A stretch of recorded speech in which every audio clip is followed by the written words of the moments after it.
Madalas kong naririnig ang sinasabi ng mga tao na walang pinipili ang pag-ibig. Maging sino man ang pagkatao ng taong minamahal mo. Hanggat mahal mo siya ay tatanggapin mo ang kanyang pagkatao ng buong buo. Magandang araw sa lahat ng nakikinig sa YouTube channel na ito. Ako si Francisco. Hindi ko tunay na pangalan. Ibig kong ibahagi sa inyo ngayon ang aking karanasan sa aking buhay pag-ibig. Kung saan umibig ako sa isang tao na hindi kauri ng aming lahi. Ipinanganak akong aswang. Nagmula sa angka ng mga aswang ang aking ina. Gayon din ang aking ama. Nakatira kami sa isa sa mga probinsya ng Mindanao. Ngunit sana ay maintindihan ninyo ako kung bakit ayaw kong sabihin ang eksaktong probinsya na aking pinagmulan. Sa totoo lang, hindi ko ginustong may silang na ganito.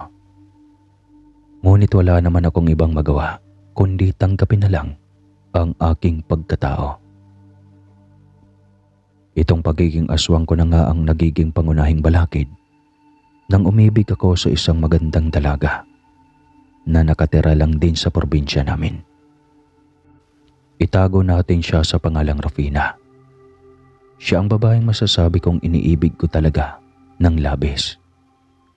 Ngunit sa kanya ko rin naranasan kung gaano kahirap ipaglaban ang pag-ibig ng isang aswang para sa katulad niyang ordinaryong tao lamang.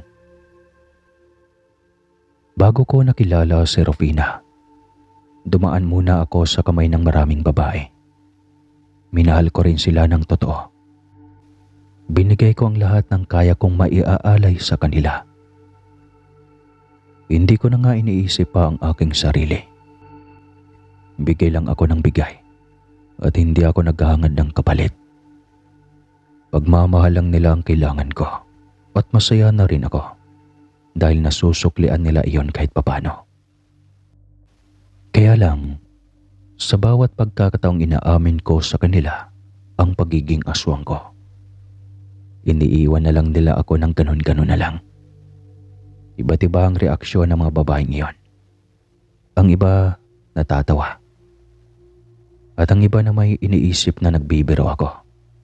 Pero kadalasan talaga ay natatakot kaagad. Lahat silang nauna ko ay hindi tanggap ang aking tunay na katauhan. Kaya umalis kaagad sila sa buhay ko. Ni minsan, wala akong inihiwalay ang nobya na dumaan sa aking kamay. Ang lahat ng iyon, sila ang nakikipaghiwalay sa akin, buhat nang malaman nilang isa akong aswang. Masakit. Sobrang sakit para sa akin. Hindi naman kami iyong tipong aswang na kumakain ng tao. Pero hinuhusgan pa rin ako ng mga babaeng minahal ko. Hanggang sa iniwan na nga nila ako. Paulit-ulit akong nasasaktan sa bawat pagkakataong umiibig ako dahil hindi nila ako tanggap. Hanggang sa dumating sa punto na sumumpa akong kailanman ay hindi na ako magmamahal muli ng isang babaeng ordinaryong tao lang din. Kung magmamahal man ako ulit, titiyakan kong iyong aswang lang din na kagaya kong hindi kumakain ng tao. Nang sa ganon ay magkakaintindihan pa rin kami. Kaya nga lang, wala rin akong natagpo ang ganong uri ng babaeng aswang. Hanggang sa dumating nga ang pagkakataon na umibig akong muli. Ngunit sa babaeng ordinaryong tao pa rin. Kinain rin ang salita ko. At iyon na nga ay si Rufina. Nung una ko siyang nakilala, nalaman ko na agad ang magiging parte ng babaeng iyon sa aking buhay. Alam kong mamahalin ko si Rufina, pero dahil sa takot na baka iiwan niya rin ako, sinikap ko ng gusto na pigilan ng aking sarili na umibig sa kanya. Ketaminado na akong may nararamdaman na ako para kay Rufina. Itinatanggi ko pa rin ito sa aking sarili. Pilit kong pinapaalalahanan ang sarili ko na huwag na akong magmahal muli ng tao kung ayaw kong masaktan ulit sa bandang huli. Ngunit nang maramdaman kong nagpapakita rin si Rufina ng interes sa akin, hanggang sa nalaman ko na nga na mahal niya rin ako, nabigo na akong pigilan ng aking sarili. Muli, sumugal ulit ako sa babaeng iyon, pero sa pagkakataong iyon ay naging handa na ako. Sinabi ko sa aking sarili na huwag masyadong umasa kay Rufina dahil nga aswang ako. Nung araw na inamin ko sa kanyang tungkol sa aking pagiging aswang, inihanda ko na ang aking sarili noon na maaaring hindi niya rin ako matanggap. Pero hindi ko inaasahan nang marinig ko ang kanyang tugon. Hindi ko napigilang umayak dahil hindi ko sukat akalain na matatanggap niya pala ako. Si Rufina pa lang ang kauna-unahang babaeng minahal ko na hindi humusga sa akin. Aminado akong nakikita ko ang pagkagulat at takot sa kanyang mga mata. Ngunit hindi siya umalis sa harapan ko. Hindi niya ako iniwan. Parang natunaw nga ang aking puso nang sinabi niyang tatanggapin niya ako kahit ano pa man ako. Dahil iniibig niya rin naman daw ako ng labis. Naks naman. Ipinaliwanag ko rin sa kanya na bagaman isa akong aswang, ay hindi ko pa naranasang kumain ng karne ng tao at uminom ng kanilang dugo, sariwa man o hindi. Paminsan-minsan ay ligaw na hayop ang aking kinakain upang magkalaman ang aking sikmura. Ngunit hindi ko kailanman ginalaw ang alagang hayop ng mga tao. Sa kagubatan lang ako naghahanap ng makakain. Ngunit ngayon ay sinisikap ko na ring itigil ang pagkain ng mga hayop. Nais kong masanay na kumain ng mga pagkain kinakain ng mga tao. Bagamat hinahanap-hanap pa rin ng aking sikmura ang lasa at amoy ng hayop, lahat ng iyon ay tanggap ni Rufina. Wala siyang pakialam sa pagiging aswang ko at hindi siya natatakot sa akin. Dahil doon, wala nang pagsidla ng sayang nararamdaman ng aking puso. Nahanap ko na rin sa wakas ang babaeng pakakasalan ko. Nangako ako sa aking sarili nang hindi ko sasayangin si Rufina, sapagkat siya lamang ang babaeng tumanggap sa aking pagkasino. Binala ko nang alokin si Rufina ng kasal nang lumipas na ang maraming taon na magkarelasyon kami. Alam kong mahirap magkasama sa isang bubong ang isang tao.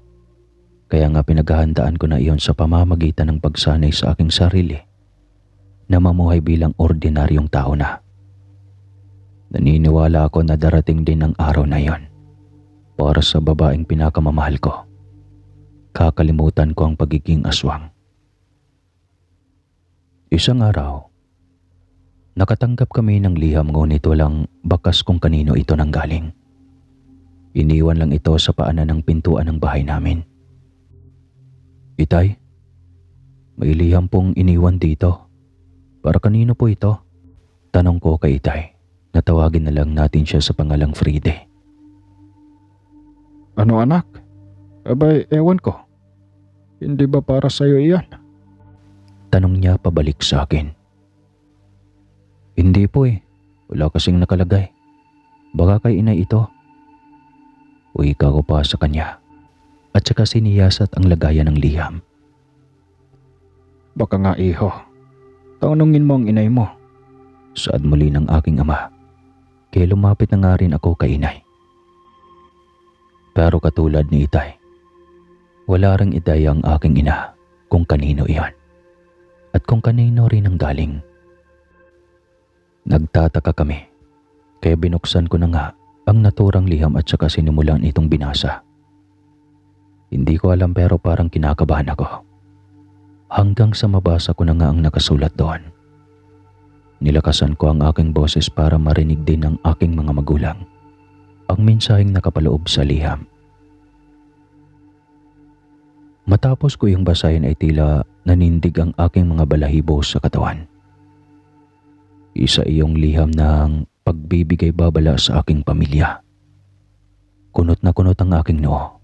At gustong gusto kong malaman kung sino ang nagpadala ng liham na yon. dahil alam na alam niya ang nakaraan ng aking pamilya.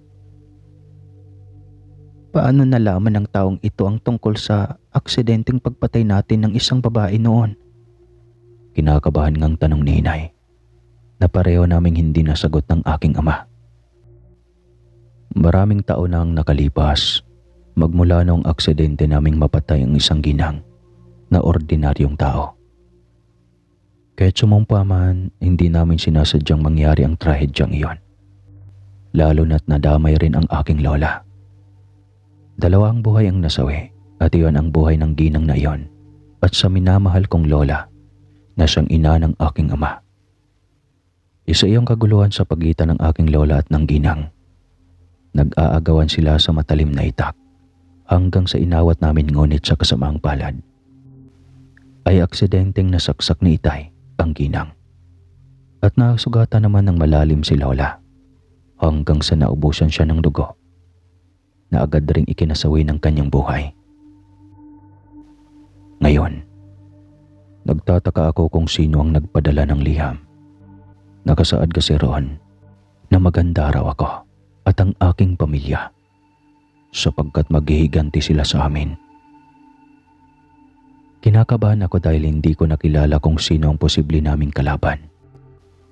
Lalo pang ang nanindig ang aking balahibo nang makita kong salip na perma ng nagpadala ang ilagay sa liham ay isa iyong marka ng hinlalaki sa daliri gamit ang dugo.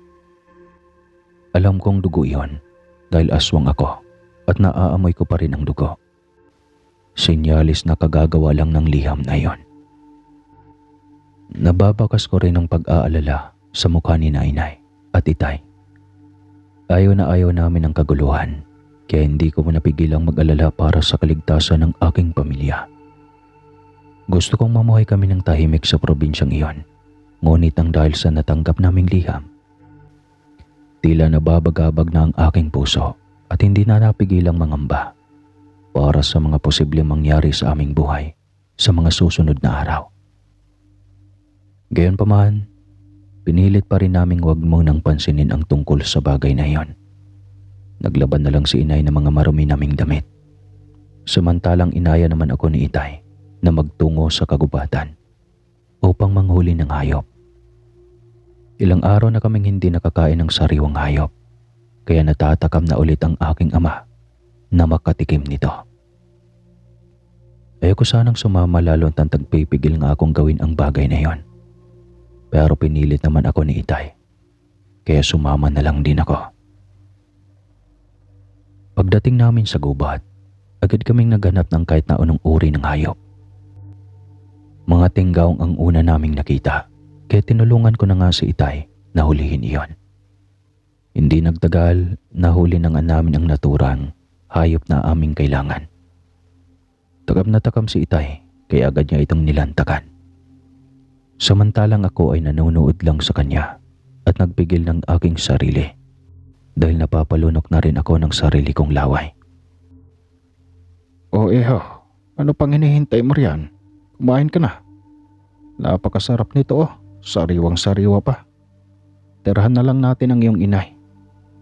Saad ni itay habang nilalantakan niya ito. Nadudungisan na ng maraming dugo ang paligid ng kanyang bibig. Hindi na po itay, sa inyo na lang po yan ni inay. Pagtanggi ko pa. Agad namang napahinto ang aking ama sa kinakain niya at saka napatitig ng malalim sa akin. Ano? Huwag mong sabihin sa aking siseryosohin mo iyang pagsasani mo sa sarili mong huwag nang kumain ng mga hayop. Tanong niya pa. Kinakabahan man ay dahan-dahan na lang akong tumango. Opo tay. Nangako ako kay Rufina na talikuran ko ang pagkain ng mga hayop. Tugon ko sa kanya. Bahagyang nagalit si itay. Alam kong hindi niya nagustuhan ang aking isinagot. Purong aswang kasi kami, kaya ang pagkain ng mga hayop ay makadagdag ng aming lakas, lalong-lalo na kung tao. Pero hindi naman kami ganon. Ano ka ba naman iho? Hayop na nga lang ang kinakain natin. Aayawan mo pa. Kung talagang tanggap ka ng babaeng mahal mo, ahayaan kanyang kumain ng hayop man lang dahil kung hindi, maaaring manghina ka at magkasakit. Seryosong saad ng aking ama. Kinumbinsi ako ni Itay ng gusto, ngunit matagal nang nabuo ang aking desisyon. Hindi ko makakasama si Rufina sa iisang bahay balang araw kung hindi ako mamumuhay bilang tao. Ayokong biguin ang aking minamahal. Hindi naman hiniling ni Rufina na gawin ko ang bagay na ito. Sadyang sarili ko lang itong desisyon para patunayan sa aking nobya na kaya kong maging isang normal na tao at nangako na nga akong tutuparin ko iyon. Kaya lang nagagalit ang aking ama nang malaman niyang tungkol sa bagay na iyon. Inisip niya kasing itatakwil ko ang aking pagiging aswang. Pero hindi naman ganun ang aking intensyon. Sadyang gusto ko lang napakasalan ang aking nobya. Kaya kailangan kong kalimutan na aswang ako. Iyon ang ikinagulat ni Itay dahil ang sabi niya sa akin, hindi maaari iyon. Ipinanganak daw akong aswang kaya mamamatay rin akong aswang. Ayaw ni Itay na mamuhay ako bilang normal na tao. Pero kahit gayon pa man, nanindigan pa rin ako. Di bali nang magalit sa akin si Itay dahil alam kong maiintindihan niya rin ako sa bandang huli. Sa ngayon ay kailangan ko pang ipaintindi sa kanyang lahat, maging kay Inay. Kaya sa pag-uwi namin, dala-dala ni Itay ang sobra ng hayop na yon na kinain niya kanina. Ni kaunti hindi ako tumikim nun. Tumulong lang akong manghuli pero wala akong balak na kumain din. Natakam din si Inay sa pasalubong ng ama ko sa kanya, kaya agad niya rin itong kinain. Habang kumakain ang inay ko, nagsumbong na nga sa kanya si Itay tungkol sa napag-usapan namin doon sa gubat. Pagsabihan mo yung anak mo, Ledesma. Mukhang balak yatang kalimutan ang pagiging aswang niya, alang-alang sa pag-ibig. Nakakunot noong wika ni Itay. Alam ko, mahal. Naintindihan ko naman ang anak natin. Hayaan mo na si Francisco.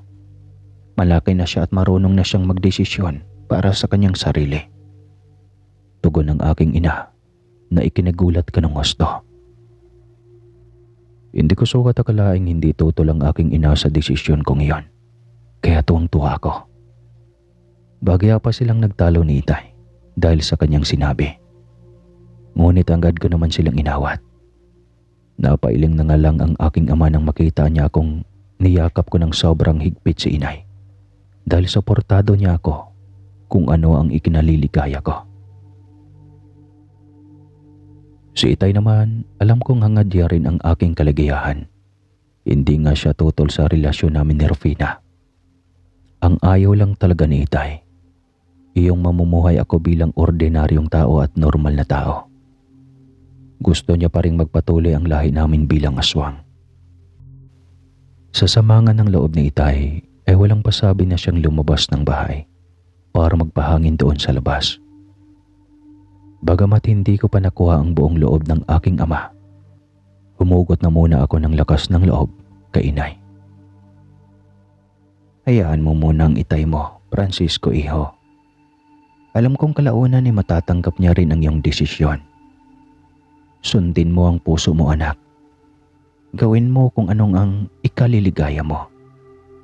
Saad nga ni Inay na nagpangiti sa akin. Maraming salamat po, Nay. Tugon ko at saka muli siyang niyakap ng mahigpit.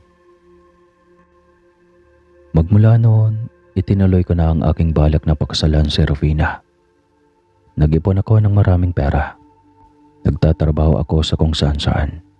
Nagtatanim ng mga gulay at produktong pansakahan, tsaka binibenta ang mga ito sa palengke. Lahat ng paraan ay ginawa ko para makapag-ipon ako. Simpleng selebrasyon lang ng kasal ang kaya kong ialok kay Rufina.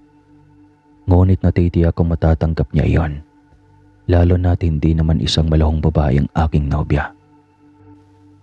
Isang araw noon, maganda ang panahon. Kaya bala kong mamingwit ng isda roon sa ilog namin. Ibebenta ko rin ang mga iyon para may pandagdag ako sa aking ipon.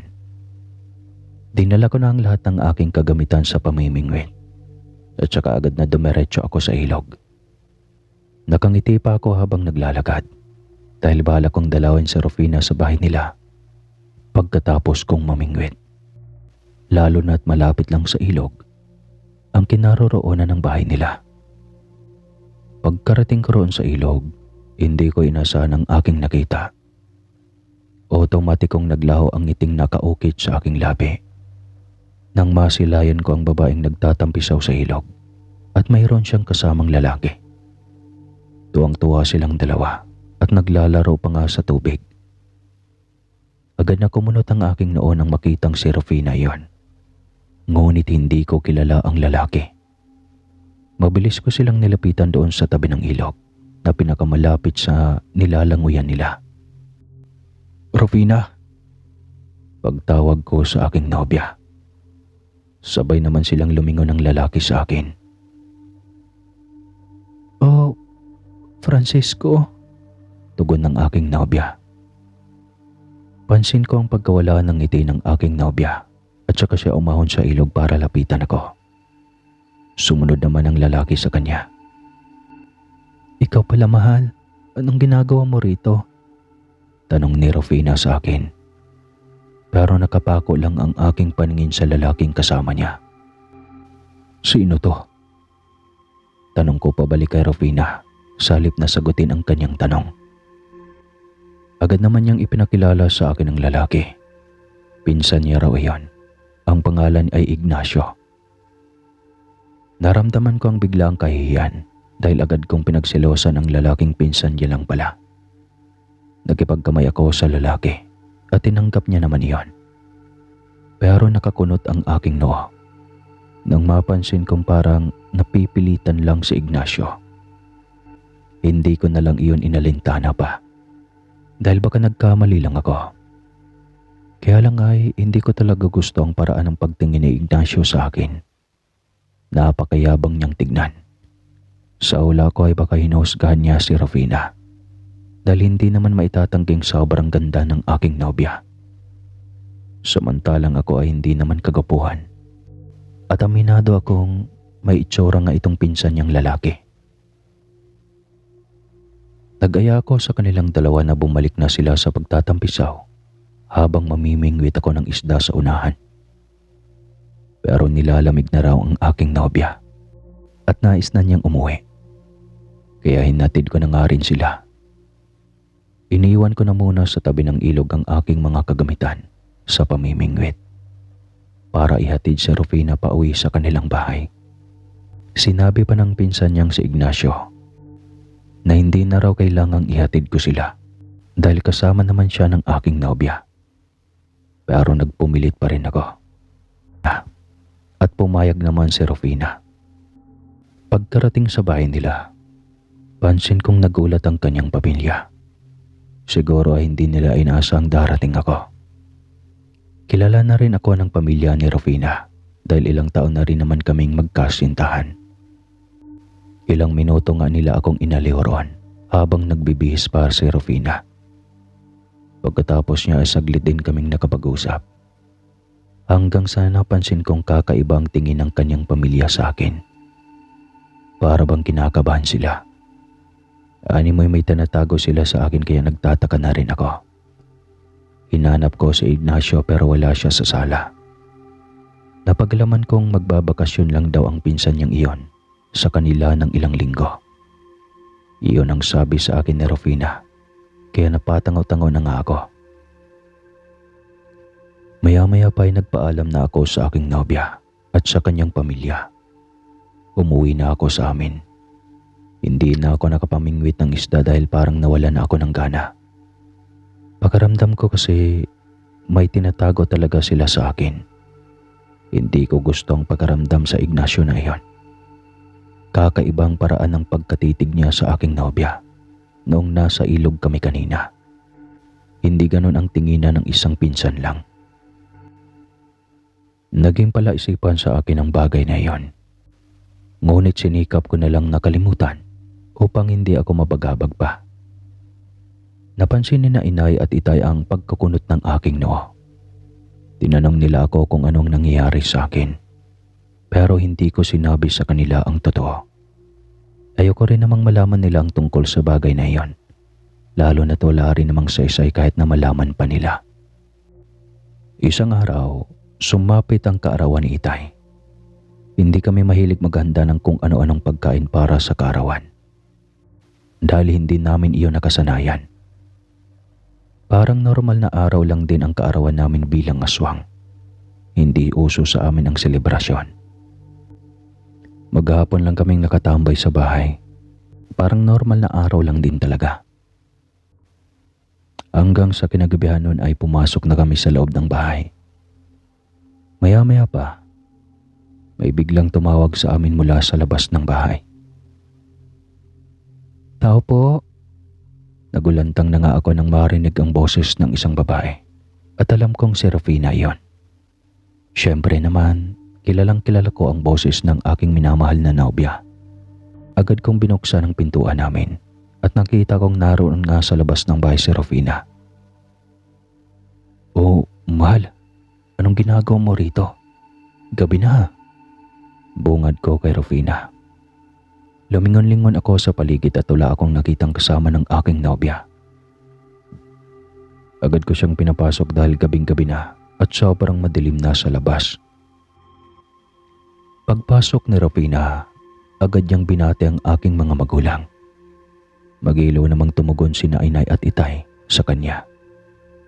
Maraming dalang supot si Rufina, kaya nagtatanong na nga ako sa kanya kung ano-ano ang mga iyon at para saan. Kaarawan po ni Mang Freddy ngayon, di ba? Alam kong hindi kayo mahilig sa selebrasyon, pero hayaan niyo po sana akong ipagdiwang ito. May dala po ako rito mga pansit at ibang karne. Saad ni Rufina. Natuwa naman ang aking mga magulang sa kanilang narinig. Nako, ganun ba iha? Maraming salamat ha. Tuwang-tuwa namang tugon ng aking ama. Pinaupo na rin ni Inay si Rufina sa pinakamaganda naming upuan na gawa sa kahoy. Inasikaso ni Inay ang aking nobya na parabang nakalimutan niyang nandito ang tunay niyang anak at ako dapat ang mag-asikaso sa nobya ko. Palihim na lang akong natawa dahil doon. Kinuha na nila ang mga dala ni Rufina. Nilapitan ko na rin ang aking nobya at saka niyakap. Gusto pala ni Rufina na iparana sa amin ang selebrasyon ng kaarawan. Kahit kaunti lang ang handa. Alam niya rin kasi bukod sa hindi kami mahilig sa selebrasyon, ay wala rin kaming sapat na pera upang bumili ng mga handa. Bukod pa rito, dahil nga alam na ni Rufina na aswang kami, hindi siya nagdala ng mga sangkap para sa karne. Walang bawang at asin. Hilaw na karneng baboy ang dala ng aking nobya at saka pansit na hindi pa luto. Nais niyang hayaan kaming lutuin ng pansit batay sa sarili naming panlasa. Nagbaon din naman si Rufina ng ilang pagkain para sa kanyang sarili. Lalo na siyempre ay hindi siya kumakain ng hilaw na karneng kinakain ng pamilya ko. Natuwa pa ako nang makita kong dinalan din pala ako ni Rufina ng pagkain kagaya ng sa kanya. Para daw kung sakaling nais kong subukan ang kanyang kinakain, ay may para sa akin din. Natutuwa ako sa pagiging maalalahanin ng aking nobya. Maging sina Inay at Itay ay natutuwa nga rin naman sa kanya. Kung aswang nga lang talaga si Rufina, mas mapapadali sana ang aming pagsasama habang buhay. Dahil botong-boto rin naman sina Inay at Itay sa kanya.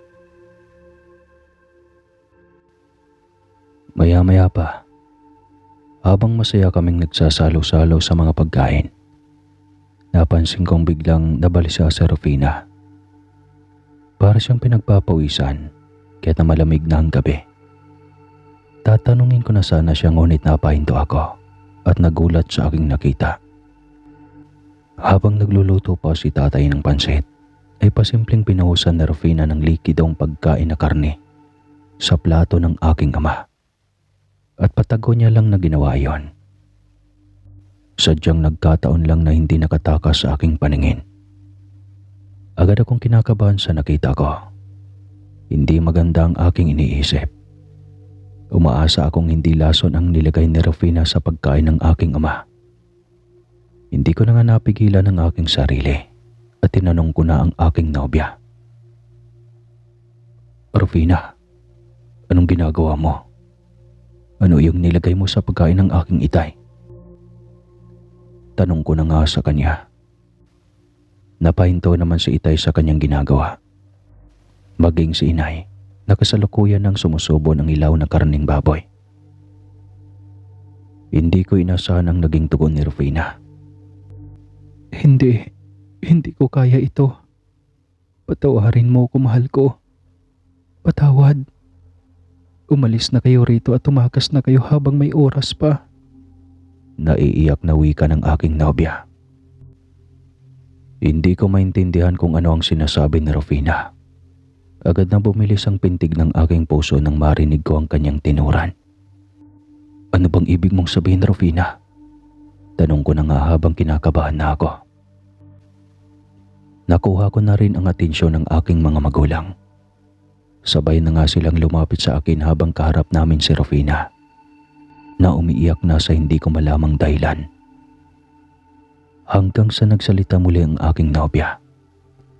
Ani may gumuho ang aking mundo buhat nang aminin niya ang lahat-lahat ng mga bagay na hindi ko inasahang marinig. Gulat na gulat ako nang sinabi niyang nanggaling sa kanyang pamilyang iyon ang liham ng paghihiganti na natanggap namin noong nakaraan. Francisco, ang totoo niyan.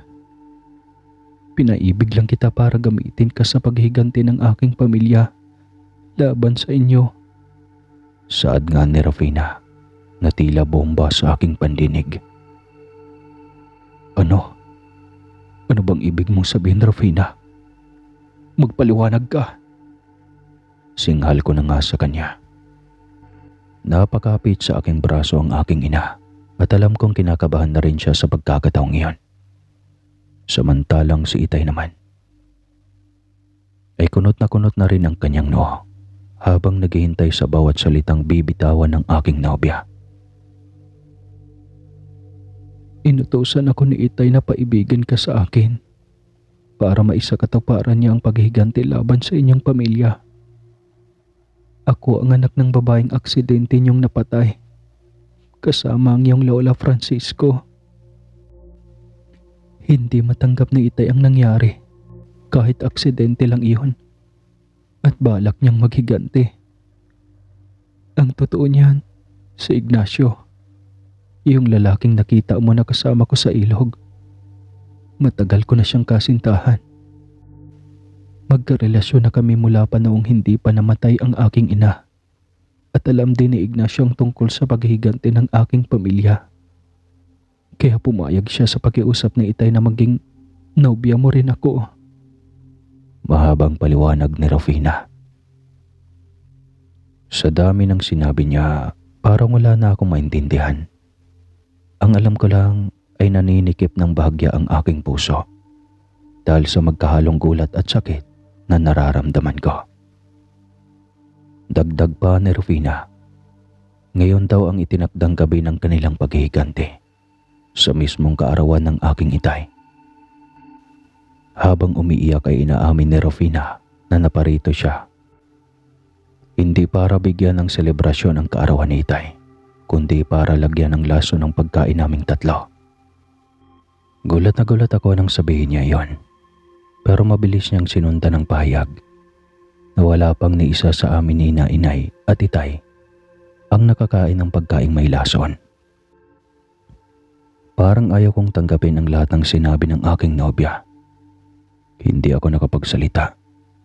Hindi rin ako nakakilos dahil sa gulat. Naririnig ko na lang na galit ng sumisinghal ang aking ama, maging si inay. Sinisigawan nila si Rufina habang iyak ng iyak ang aking nobya. Hindi ko alam kung lalapitan ko ba siya para yakapin at ipagtanggol sa galit ng aking mga magulang o di kaya ay palabasin na ng bahay namin at pabalikin sa kanila. Patawarin niyo ako. Nakikiusap po ako. Umalis na kayo dahil ilang oras na lang ay paparating na ang aking pamilya. maging ang iba pa naming kaanak. Meron sila mga revolver na ang bala ay yari sa anting-anting na panlaban sa mga aswang. Maaring hindi kayo makaligtas sa mga iyon, kaya umalis na kayo. Saad pang muli ng aking nobya habang patuloy pa rin siya sa pagkagulgol. Hindi ko na alam kung ano ang gagawin ko sa mga sandaling iyon. Ang alam ko lang, hinila na ako ni inay at itay at mabilis kaming lumabas ng aming bahay at saka tumakbo papunta sa loob ng kagubatan. Sumisigaw pa ako at tinatawag ang pangalan ng aking nobya. Pero sinigawan din ako ni inay. Pinagalitan niya ako habang tumatakbo kami palayo roon. Hindi ko na lang namamalaya na kanina pa pala umaagos ang aking masaganang luha. Takbo lang kami ng takbo ni na inay at itay. Hindi ko alam kung saan kami patungo sa kagubatang iyon. Pero sumusunod lang ako sa kanila. Pinoproseso pa rin ng aking utak ang mga sinabi ni Rufina kanina. Hindi nagtagal, nakarinig kami ng isang malakas na putok. Agad akong kinabahan at nataranta na nga ako. Rufina! Rufina! Sigaw ko at saka babalik na sana ako ng daan. Ngunit agad naman akong pinigilan ni itay. Anong ginagawa mo, Francisco? Huwag mo nang balikan pa iyon at umalis na tayo rito bago pa nila tayo maabutan. Sigaw ni itay. Luhaan akong napasunod sa kanya habang ang utak ko ay parang naiwan doon sa aming bahay kung nasaan ang aking nobya. Nag-aalala ako ng gusto kung para saan ang putok ng baril na iyon. Umaasa akong hindi si Rufina ang pinatamaan nun dahil sa ginawa niyang pagpapatakas sa amin at paglihis sa kanilang plano ng kanyang pamilya. Tiyak akong pagagalitan nila ang aking nobya, ngunit umaasa akong hindi nila siya sasaktan. Hindi ko alam kung ilang minuto ang lumipas bago kami huminto sa pagtakbo. Sobrang layo na namin mula sa aming bahay, kaya nagpahinga na rin kami. Doon na raw muna kami matulog sa kagubatang iyon. Mga aswang naman kami kaya gumagana ang aming malinaw na paningin kahit sa gitna pa ng madilim na gabi. Doon ko napagtanto ang lahat na niloloko lang talaga ako ni Rufina at nagpagamit lang siya sa kanyang ama para sa balak nilang paghigantihan kami.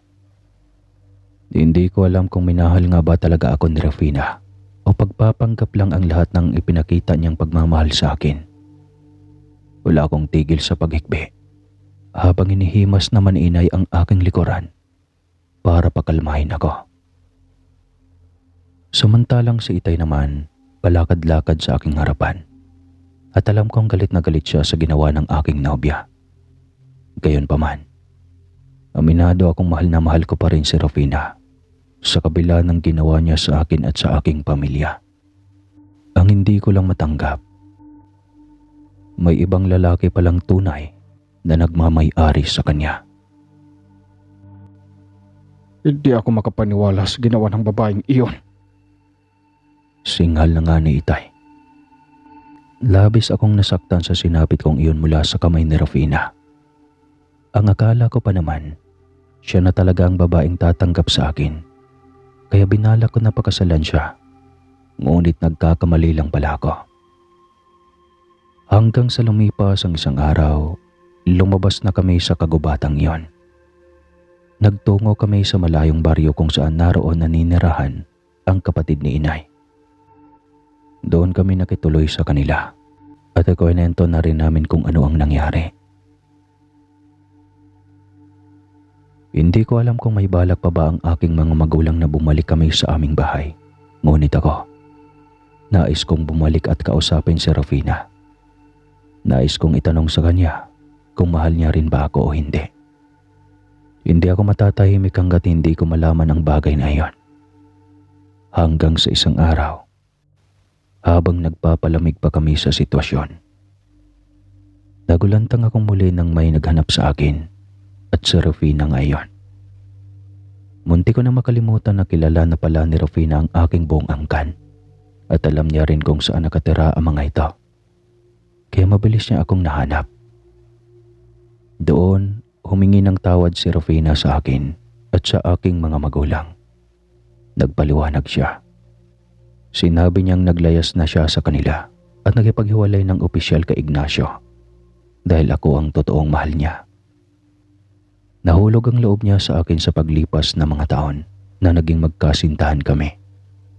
Hindi naman daw siya nasundan ng kanyang pamilya at hindi rin alam ng mga iyon ang tungkol sa kung saan nakatira ang kaanak namin.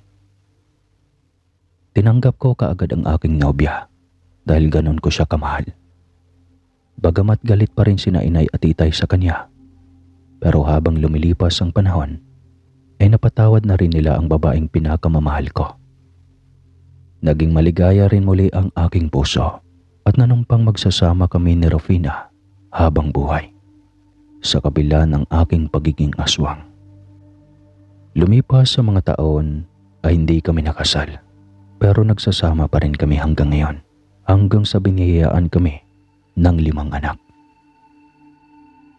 Sa awa naman ng Diyos ay nakakaraos kami sa araw-araw, hanggang sa nagkaroon na rin ng swerte sa buhay. Nagkaroon ng medyo masaganang buhay. At ngayon, namumuhay na ako bilang normal na tao na kagaya ninyong nakikinig ngayon kung hindi ka man aswang. Si Itay po ay matagal nang patay at si Inay naman ay matanda na ngayon. Hanggang dito na lang po ang kwentong ito. Maraming salamat po sa lahat ng nakikinig. Sana ay kung may mahal kayo o mahal niyo ang isang tao ay ipaglaban niyo pa rin. Dahil sa huli, nasa inyo rin ang huling halakhak. Halakhak na katulad nito. Ha ha ha ha ha ha.